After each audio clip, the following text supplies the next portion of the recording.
بسم اللہ الرحمن الرحیم۔ شروع اللہ کے نام سے جو بڑا مہربان اور رحم کرنے والا ہے۔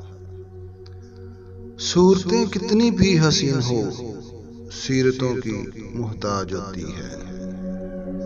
انسان کی تربیت کا فرق ہوتا ہے، ورنہ جو سن سکتا ہے وہ سنا بھی سکتا ہے۔ لوگ اچھا پڑھنے اور اچھا لکھنے والے کو قابل انسان سمجھتے ہیں، جبکہ حقیقت میں قابل وہ ہے جو اچھا سوچ اور اچھے بول رکھتا ہو۔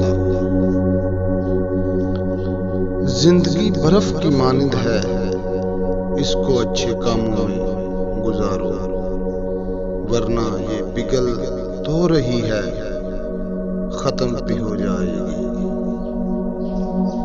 اچھا انسان ریاضی کے زیرو کی طرح ہوتا ہے، جس کی اپنی کوئی قیمت نہیں ہوتی، پر وہ جس کے ساتھ جڑ جائے اس کی قیمت 10 گنا بڑھ جاتی ہے۔ آج کا انسان صرف دولت کو خوش نصیبی سمجھتا ہے، اور یہی اس کی بد نصیبی کا ثبوت ہے۔ وجود خوش نصیبی وجود کا